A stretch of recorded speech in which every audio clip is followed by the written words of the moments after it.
So medyo matagal na hindi tayo nakakapag-feature ng Cherry Mobile na smartphone sa channel na to. Almost 1 year na ata since pinakita namin yung Cherry Mobile Flare S8 Pro, and that's because the brand has been concentrating on IoT and health-related products during the pandemic.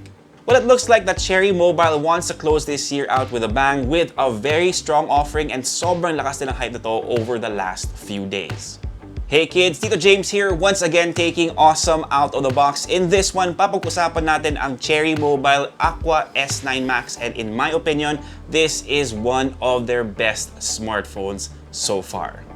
So, uunahan ko na kayo sa presyo since I'm pretty sure may magtatanong pa rin kahit nakalagay na siya sa thumbnail. It's 10,000 pesos or 9,999 to be exact. So, ang tanong, ano ba yung ma-expect natin sa Aqua S9 Max? Let's get into it. And as usual guys, ipapakita ko muna sa inyo kung ano yung laman ng box. First up is the phone itself. One color lang yung available para sa phone na to, and they call it Jade Green. It looks good pero sana may iba pang options. Moving on, medyo standard naman yung kasama niyang abubot or accessories from the documentation. Charging cable, and I'm glad to see na USB Type-C na siya. An 18-watt charging brick, the SIM ejector tool, and a tempered glass screen protector. So medyo hassle na wala siyang kasamang jelly case, pero at least tempered glass yung kasama niyang screen protector, so medyo nakabawi naman ng slide. Before we continue, konting shameless plug lang, we now have our own official feed on Lazada with some of the members of the Tech Mob. If you want to see some of our recommendations, konting lesson lang, make sure you follow us, links will be down below. Now with that out of the way, let's take a closer look at the phone itself, and I'm just gonna say it plainly guys, kamukha niya yung Xiaomi Redmi Note 8 Pro. Yun talaga eh. I'm not saying it's a bad thing, pero it's hard to ignore, so sabihin ko na lang, di ba? Yung biggest difference lang is that may Cherry Mobile branding siya, of course, and may specs din ng camera sa ilalim ng fingerprint scanner. Also, mas makapal at mas mabigat si S9 Max sa Note 8 Pro since mas malaki din yung battery capacity niya. For the build quality, plastic yung frame niya, and yung back panel niya naman is Gorilla Glass 3, so mas scratch resistant siya. Pero yun nga, as I mentioned earlier, medyo hassle na wala siyang kasamang case. For the button and port layout, you have the speaker grill, USB-C port and headphone jack on the bottom. The SIM tray is on the left side and triple-slotted siya since alam ko minsan nakakalimutan kong i-mention yon. And on the right side, you have the power button and the volume rocker.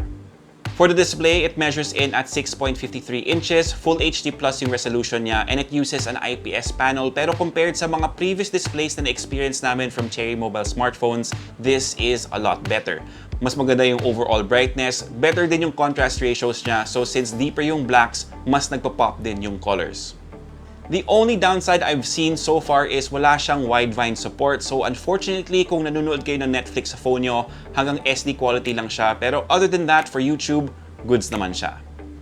For its internals naman, this is the first time we're seeing Cherry Mobile use a G-series processor from MediaTek, which is the Helio G90T. This has been paired with 4GB of RAM and 128GB of expandable storage. So medyo madami na tayong na-experience na phones na similar or eksakto yung processing package, so we can expect the same performance out of the Aqua S9 Max. For gaming, ang nasubukan ko pa lang so far is League of Legends Wild Rift, and okay naman yung performance. Highest settings yung gamit ko with 60 FPS enabled, and stable naman yung frame rates as far as I could tell. Wala ring mga major frame rate drops sa teamfights. Si Dewey, yung teammate namin sa website, was able to try out the Aqua S9 Max for longer, and okay din naman daw yung thermal performance niya, which is expected since may liquid cooling nga yung processor na to.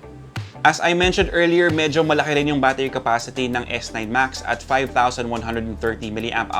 For me, that would typically last around 1.5 days, but of course, depende yan sa usage nyo. Mas malakas ako manood ng video sa phone, so tignan natin kung gaano siya katagal sa YouTube drain test namin sa full review. Lastly, pag-usapan natin yung mga cameras, and there are a total of 5 on the S9 Max. On the back, you have a 48-megapixel main camera with a Sony IMX582 sensor. You also have an 8-megapixel ultra-wide camera, then you have a 2-megapixel depth sensor and a 2-megapixel macro camera.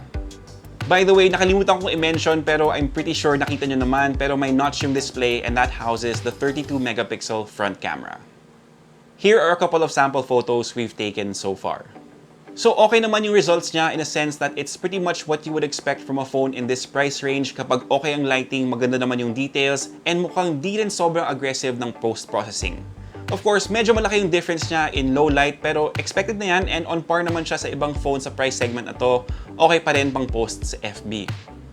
Pero ang recommendation ko talaga is to play to the strengths of the cameras on your smartphones and alamin nyo din yung mga weaknesses niya. Konting diskarte lang para maganda pa rin yung kuha nyo. Same lang din yung results when it comes to the photos from the front camera. Make sure na maganda yung lighting nyo. Pero I've got to say, yung edge detection ng portrait mode in the right conditions. Again, my qualifier guys, in the right conditions is really good on the S9 Max. And there you go guys, that's pretty much it for this quick video on the Cherry Mobile Aqua S9 Max. Sobrang lakas ng hype para sa phone na to and it's a very good offering for Cherry Mobile to end this year with a bang. Ulitin ko lang yung price niya, it's 10,000 pesos or 9,999 to be exact. There's a link to Cherry Mobile's official Lazada store in the description box down below. So unfortunately, as of recording this video, out of stock yung S9 Max. Medyo mabilis. Isang araw lang ata sold out na sila. But don't worry, if you're planning to buy this phone, the people from Cherry Mobile informed me that they will be restocking very soon. And with that, thank you so much for dropping by and spending a few minutes with me. Alam kong sinasabi ko to at the end of every video, but I really appreciate it, guys. If you want to help us out, give this video a like, sub to the channel, and hit that notification bell if you haven't already. If you have any questions, comment lang kayo, and I promise I will try to get to them as soon as I can. For all the latest in tech, visit our website unbox.ph. Plus, follow us on Facebook and on Instagram. My name is Tito James. Peace. God bless. See you guys next time. And of course, stay safe.